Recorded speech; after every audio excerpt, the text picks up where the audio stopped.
Welcome back. The wait is over, and From season 4 has returned, and the premiere did nothing but let us know that happiness is a myth, and therapy in this world is just screaming into the woods. We didn't get a time jump, we didn't get a soft reset. We actually picked right back up where season 3 left off with Jim and the man in yellow and their confrontation. And it really sucks that we had to relive that confrontation yet again because I think it reaffirms that maybe I was wrong in some of my theories, but yeah, Jim is dead. So let's go ahead and get right into it. Let's break down the premiere and let's talk about where we're going in season 4 of From. Before we get into the details, let's talk about the sheer suffocating quality of this episode, because this episode traded some of the traditional jump scares for psychological warfare. Boyd is completely cooked. Watching him meticulously count bullets and think about how many people are left in the town just in case they want to take themselves out shows that he has completely broke. And if he hasn't broken yet, Boyd is one thread away from snapping. I feel bad for Boyd because in this show so far, he has honestly lived long enough to watch himself become the villain.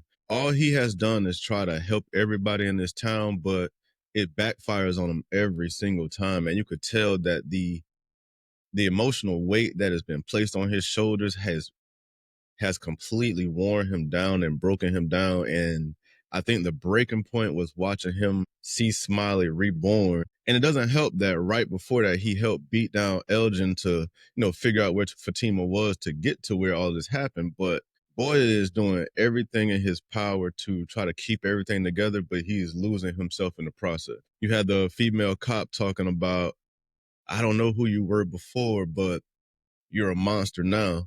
It kind of confirms that Boyd is changing into something. And in this season, I think we're going to see a different type of character growth. And it's probably going to be one where we watch him almost maybe self-destruct, because you can feel it here in this first episode where they're telling him, nobody can see you like this. Nobody can see you broken because we're going to have people hanging themselves in the bathrooms if they do.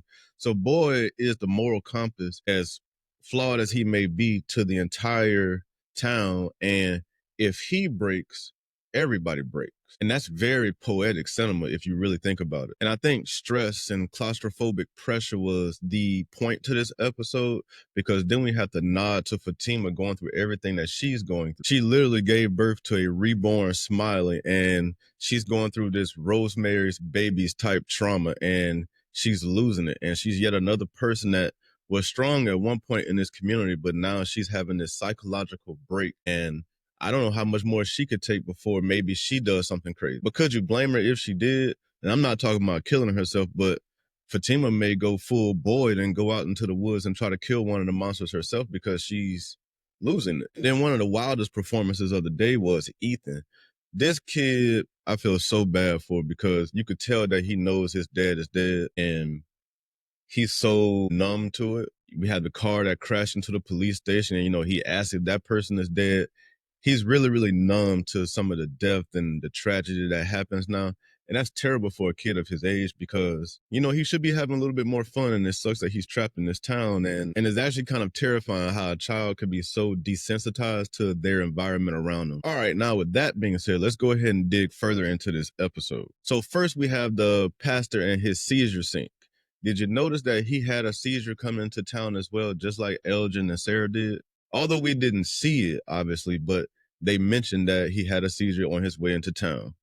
Or Sophia told us that he had a seizure on his way into town. And speaking of Sophia, that is the massive red flag in this entire episode, because I guess I missed it. I didn't know how out of place that she may be. And I thought from the promotional material that, they were just kind of throwing her at us as like a red herring. But what can you say? Because she's definitely one of the biggest red flags, and we're going to get into why in a second. But the man in yellow kills the pastor.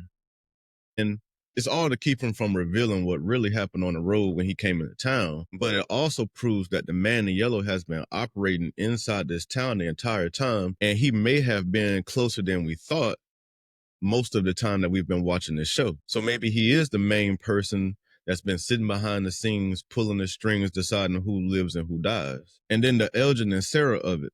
He killed the pastor, but we know most of that is probably to cover up the fact that, the pastor saw some things that would contradict Sophia's story. But Elgin and Sarah still kind of interest me because Why did he leave them alive? They had seizures and saw things. So is he using them as some type of backup bodies, or are they a part of his plan as well? What do you guys think about the Elgin and Sarah of it connected to the man in yellow and the pastor, because they all had seizures upon arriving into town? Now, different variations of it, but they all had seizures. The second thing is the target that is on Kenny's back. Now, I mentioned Sophia, and we thought she was some sweet little girl when she came into town, and now she's wanting to pray with Kenny and all that stuff like that. But then we see her true motives by the end of the episode, and we find out that Sophia is really the man in yellow. And then they take us back and show us how he knows nobody's going to like the way he looks like this. So he goes and does his metamorphosis in the woods. And I was partially right about that he was going to change into a person and not some type of monster or anything. I kind of knew that it was set up for him to infiltrate the town, but I just didn't know how. But here he is at Sophia. And it shows how basically he turned into Sophia, walked down the road, the pastor picked him up, and, he couldn't have the pastor telling that part of the story because that's not really her daddy. But back to Kenny, though.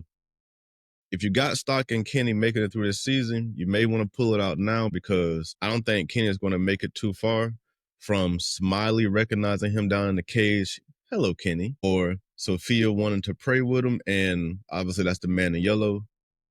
I think Kenny has a big target on his back, and obviously he's the right-hand man to Boyd. And what else could break Boyd down even more outside of losing maybe his own son? Now, the third thing I want to talk about is that Storywalker callback, because we saw the man in yellow tell Julie that we have to stop meeting like this, which confirms he has bumped into her in multiple timelines. And it makes me wonder what Julie is really doing, bumping into him, of course, but what is she doing in these different timelines that, they keep meeting in this specific way? So are they meeting when he's killing people, or right when some inflection point is about to happen? So that'll be interesting to see how that unravels throughout the season. But it does confirm that she's not randomly just trying to go back in time to warn her dad, even though I'm sure that's one of her missions, that she would love to keep her father alive.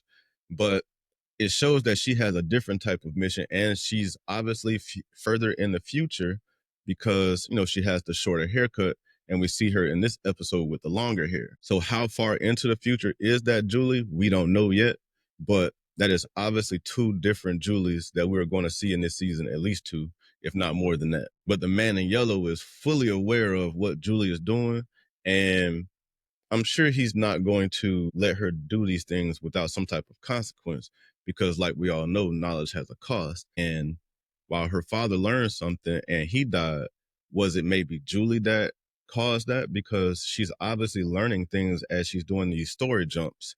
So maybe the man in yellow killing her father was to punish her. So let's speculate a little bit.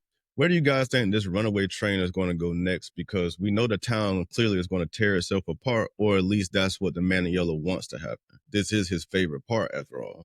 And we know that he's going to use his new body as Sophia to somehow poke around the town. And it seems like Kenny is going to be a victim of this, because she's probably going to use Kenny to do certain things. I can kind of see Kenny maybe growing close to her, because she has this faithful background that, is opposite to him, but he's lost so much. And she's putting up this good front of being this soft, kind-hearted person. So, Kenny is obviously going to be a victim of circumstance. Maybe he dies, maybe he doesn't. Kenny is going to be important to this plan, I think. And then, like I said earlier, with Boyd losing his grip of everything and Fatima losing her mind as well. And then you have everybody in the colony house wanting to kind of know what's going on down in the caves. You could tell that everything is setting up for a lot of tension. And maybe they will have some type of small town civil war between the 47 residents. But there's something boiling within the community. And then on top of all of that, you have the reincarnation trap that is Tabitha and Jade, because Tabitha's afraid to tell everybody what she knows, and it makes a lot of sense that you wouldn't want to tell everybody that, hey, I'm a reincarnated person that's been doing this loop for 300 years. So it's basically a 300-year Groundhog Day. And I don't know how to fix it, because I don't think the people in the town are going to like to hear that either. And I understand where Jay is coming from. Maybe if we tell everybody we can figure this out, but that is a terrible idea. And that's probably one of the worst ideas that he's had because he's had very, very good ones. But to tell everybody that you've been reincarnated and been doing this for 300 years just to save these kids that have already been sacrificed, that is not going to go over well in that community, especially with everything that is already bubbling up. So my theory there is Jade and Tabitha are going to have to make a choice. They're either going to have to try to save these damn kids that are in the forest but are already dead and sacrificed, or they may just honestly have to try to save themselves, and maybe when this loop repeats itself, the next generation will figure it out. And finally, let's talk about all that crazy shit that was happening in the kitchen. Books flying, pots getting knocked on the ground. I think that is future Julie trying to warn the family of something. Obviously, future Julie knows that Jim is dead. So I don't know if that's what she's trying to warn them of, or that maybe something's coming. I don't think that they're going to go out and try to look for him, at least not at night. So I'm not sure what the warning there is, but they haven't done any of this paranormal activity type of stuff in this entire show. So I don't think they're going to start now. So I think that's future Julie trying to warn present day Julie that something is coming. So that is about it for the episode. And that was a great episode. And that is the type of season premiere that I love to watch.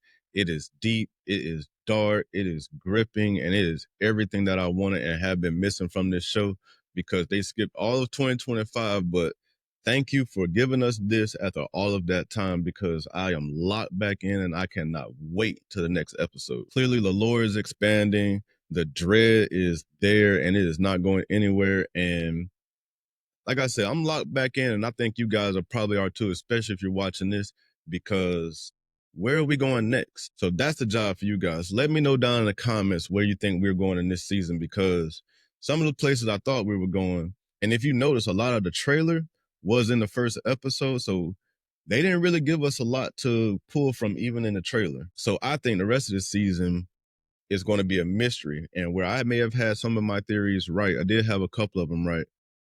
Some of my other theories were definitely off, and I cannot wait to peel back the layers of this show with you all and see where we end up. But before you get out of here, please don't forget to like and subscribe, and I will see you in the next one.